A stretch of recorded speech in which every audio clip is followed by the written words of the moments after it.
On l'a tous vu en cours, la Première Guerre mondiale a commencé par un simple coup de feu. Gabriel Princip, simple nationaliste serbe, savait-il seulement qu'en appuyant sur sa gâchette, il allait changer à tout jamais la face du monde? Peut-être que vous vous dites que tout ça c'est du passé, qu'on ne déclenchera plus de conflit mondial pour si peu. Ça serait oublier que la guerre n'a besoin que d'une étincelle. Nous allons voir dans cette vidéo qu'il y a des endroits que vous ne connaissez peut-être pas, mais qui sont des points de tension extrême entre grandes puissances. Des petits morceaux de terre d'où pourrait partir un conflit qui changerait à jamais nos vies. Et si la guerre commençait au Japon? Les Japonais sont en colère. En 2016, 65 000 personnes étaient dans la rue pour manifester contre la présence américaine sur leur île. Depuis la défaite du Japon en 1945, le pays est toujours occupé militairement par les États-Unis. Plus de 100 000 Américains contrôlent militairement une partie du territoire japonais, notamment l'île d'Okinawa où la quasi-totalité des troupes sont stationnées. Sauf que la cohabitation ne se passe pas bien du tout. En 1955 et 1995, des militaires américains séquestrent, bâillonnent, violent et assassinent des petites enfants japonaises de 12 ans à 6 ans. Encore récemment, en 2016, c'est une jeune femme, Rina Shimabukuro, de subir le même sort. Depuis les années 70, on compte plus de 5800 crimes commis sur l'île par les Américains. Agressions sexuelles, accidents de voiture, crash d'hélicoptère, la population n'en peut plus, mais les autorités sont complices. Nous ne pouvons pas contrôler l'énergie de ces braves marines. Ils devraient plutôt utiliser l'industrie locale du divertissement pour adultes. Et vous savez le pire, c'est que c'est le Japon qui doit payer pour cette présence militaire. 2 milliards de dollars chaque année qui doivent être payés aux États-Unis. Trump a exigé qu'on monte cette somme à 8 milliards par an. Alors, qu'est-ce qu'attendent les Japonais pour les virer? Eh bien, ils ne peuvent pas. Ils ont besoin de cette protection américaine. Plus que jamais, le Pacifique Ouest est une véritable poudrière. Regardez, la Corée du Nord considère le Japon comme un allié américain. Donc, presque tous les ans, la Corée du Nord tire des missiles qui pourraient être nucléaires vers le Japon. Ils finissent heureusement par s'échouer en mer. Pour les relations Russie-Japon, c'est pas mieux, hein. Il y a aussi des disputes pour savoir à qui appartiennent les îles Kuril au nord, avec de fréquentes intrusions de chasseurs et bombardiers dans l'espace aérien de l'un l'autre. Avec la Chine, c'est encore pire. Les deux peuples se haïssent à cause des crimes japonais commis pendant la guerre. Il y a aussi une dispute territoriale, les îles de Senkaku. Des rochers quasi inhabités, mais les posséder voudrait dire étendre son territoire maritime, et donc récupérer le pétrole sous-marin. En 2012, le Japon les avait rachetés à leurs propriétaires privés, ce qui avait provoqué le déploiement de navires de guerre par la Chine et le Japon. Les tensions sont encore aujourd'hui à leur maximum. Spratly et Paracel. Comme on vient de le voir, la Chine a faim de nouvelles mers à conquérir. Mais au lieu de se disputer diplomatiquement pour des rochers, la Chine a trouvé une astuce. Elle construit elle-même des îles militaires artificielles. Elle fait ça un peu partout en mer du Sud en récupérant le sable des profondeurs. Le trick ici, c'est qu'en droit international, ça lui permet d'étendre sa ZEE, zone économique exclusive. En gros, quand tu es un pays, les 370 km de mer depuis les côtes t'appartiennent. C'est ta mer à toi. Au-delà, c'est des zones internationales. Je crois que tu commences à comprendre la douille. En construisant ces îles, la Chine gagne des terres, donc des mers, et donc du poisson, du pétrole, mais aussi le contrôle sur 30% de tout le commerce international qui passe par là. Un projet d'envergure qui permet à la Chine de construire sa grande muraille de sable. Sauf que, vous le voyez sur cette carte, c'est le bordel. Et le bordel, ça sent jamais bon. Le Vietnam, le Brunei, la Malaisie, l'Indonésie, les Philippines et Taïwan ont tous des prétentions sur ces îles. Et la Chine fait bien comprendre qu'elle est le patron, en bloquant l'accès de ces îles à ses voisins. Elle n'hésite pas non plus à faire couler les navires, comme ici des pêcheurs vietnamiens. Les Américains en 2015 ont envoyé des navires de guerre pour tester le terrain. La Chine a immédiatement répliqué avec le déploiement de navires de guerre. Sans accident heureusement, mais pour combien de temps? Quand je vois des tops sur internet, top 3 des armes pour tuer la Chine en mer du Sud, je me dis que ça sent pas bon. Jusqu'ici, l'Occident pensait que la Chine n'aurait aucune ambition territoriale. Mais notre avenir sera invariablement chinois. En 2015, le président chinois a officialisé son plan pharaonique, la nouvelle route de la soie. Une immense infrastructure à échelle continentale qui unifiera l'Eurasie autour de la Chine, contrôlant ainsi 62% du PIB mondial. Mais bon, apparemment la One Road pourrait passer par l'île de la Réunion, alors je dis si. Le détroit d'Ormuz. Ça, c'est le pétrolier Stena Impero. Il a été pris d'assaut et capturé par les forces iraniennes le 19 juillet 2019. Cet accident, en apparence banal, réveille des traumatismes inquiétants. On est dans le détroit d'Ormuz, un petit bras de mer de 40 km à peine, mais c'est là où passe 30% du commerce mondial de pétrole. Cet endroit est considéré comme la jugulaire de l'économie mondiale.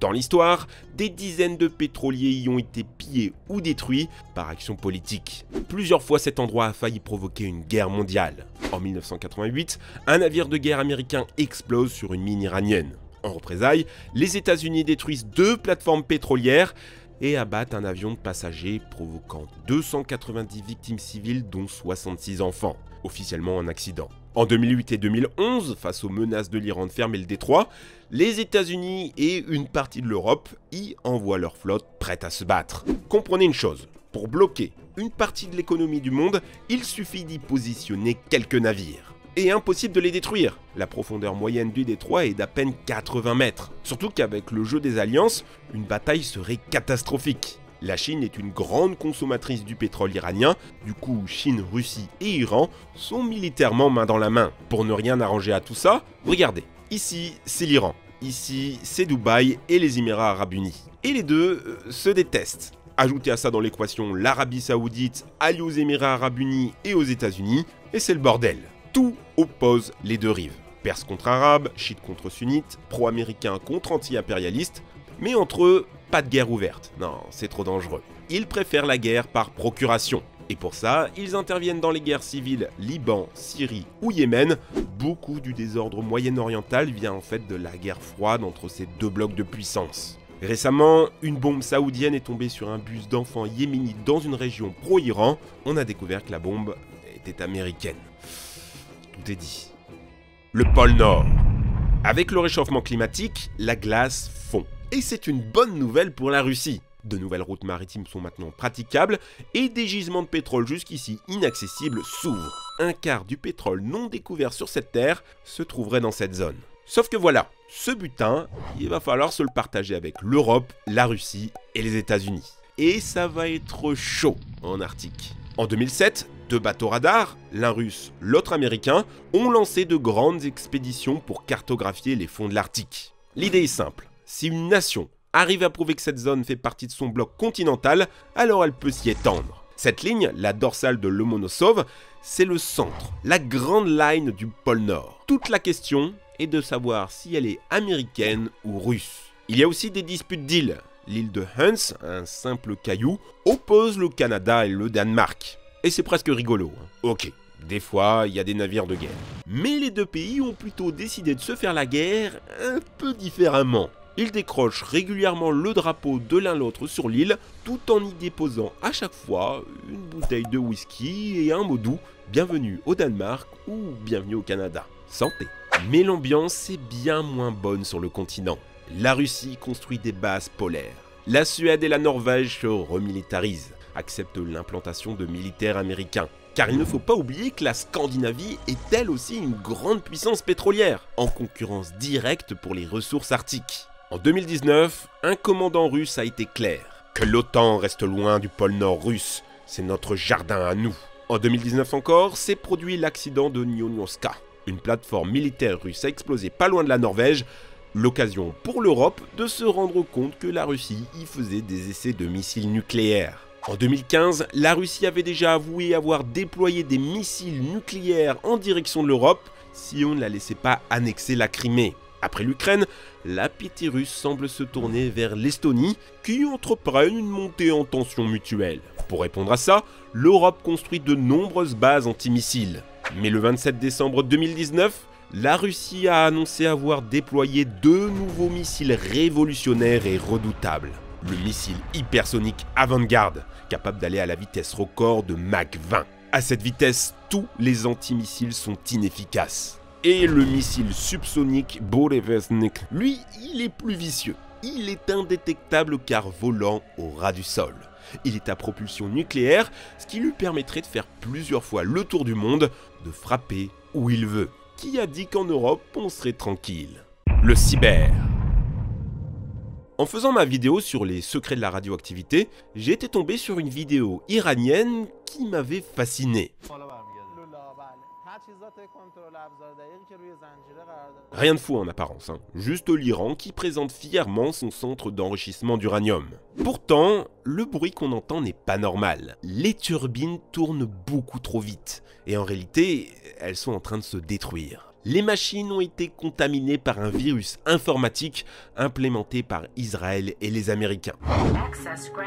En 2016, c'est au tour de la Russie de pirater le réseau électrique ukrainien pour provoquer une coupure de courant massive et ainsi prendre l'avantage sur son adversaire. Ce n'est que 2 exemples parmi la centaine d'attaques informatiques d'envergure qu'il y a déjà eu. La guerre cybernétique a déjà commencé. Il n'y a pas un mois sans qu'une nation déclare avoir été attaquée. Trouver un virus informatique d'origine américain, russe, chinois ou israélien dans leurs installations. Pour répondre à ça, la Russie a annoncé avoir isolé son internet du reste du monde, d'avoir créé un mur frontalier numérique. Jusqu'ici, toutes ces attaques étaient réciproques et sans réelles conséquences. Mais en 2019, ça a changé. Des hackers du Hamas ont tenté de perturber l'Eurovision.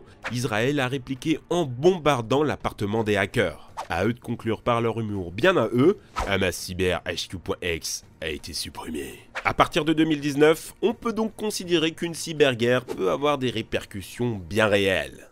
Une guerre mondiale est-elle vraiment possible aujourd'hui ? Pour de nombreux experts, nous n'entrons pas dans la 3e, mais la 5e guerre mondiale. La 3e était la guerre froide entre la Russie et les États-Unis, la 4e était celle de l'Occident contre le terrorisme, et la 5e guerre mondiale sera celle du piège de Thucydide. C'est quand une puissance dominante et vieillissante entre en guerre avec une puissance émergente et jeune. Le premier guerroie par peur et paranoïa, le second par hubris et orgueil. Nous en Europe, on pourrait dire que ça ne nous regarde pas, qu'on pourrait laisser les grandes puissances se battre et nous devenir la Suisse du monde. Malheureusement, la France est déjà en guerre. Les soldats français sont en Libye, au Mali, en Centrafrique, en Syrie et en Irak. Les attentats sont une réplique à ça. Ce qu'on a vécu, c'est le champ de bataille à domicile. Comme on l'a vu dans cette vidéo, le monde est une poudrière. Il suffirait d'un accident sur un point de tension et tout pourrait basculer. Il y a quelques jours encore, en mer d'Arabie, un navire russe a foncé de manière agressive sur un navire américain pour lui faire comprendre de dégager et de ne plus menacer l'Iran comme ils le font. On pourrait dire que ça ne nous regarde pas, mais nous sommes malheureusement pris dans des jeux d'alliance. Si les puissances attaquent, on serait impliqué. Faut être honnête, il n'y a pas vraiment de gentils ou de méchants, juste des humains qui s'attaquent et répliquent pour maximiser leur intérêt. Du coup, quel camp vous préférez ? La Chine et les promesses d'une grande Eurasie économiquement prospère, la Russie et le rêve viril d'unir un grand bloc civilisationnel, les États-Unis et l'idée de démocratie et de liberté de commerce, une Europe unie pour garantir ses frontières et négocier ses intérêts économiques, ou bien celle d'une France, petit pays mais fier comme un coq. Dites-moi ce que vous en pensez en commentaire, en argumentant s'il vous plaît. Pour que cette vidéo ne fasse pas 1 heure et qu'elle soit facile à digérer, je ne suis pas rentré dans toutes les explications. Il y a quelques raccourcis. Je vous invite vraiment à aller étudier en profondeur chacun des sujets qu'on a abordés. Ce qui se passe en ce moment, c'est aussi fascinant qu'inquiétant. Si ça vous a plu, je ferai d'autres vidéos militaires, j'ai pas mal d'autres concepts et situations à vous expliquer. N'hésitez pas à vous abonner et à mettre la cloche pour être averti des prochaines vidéos de la chaîne. Merci de m'avoir suivi, ciao!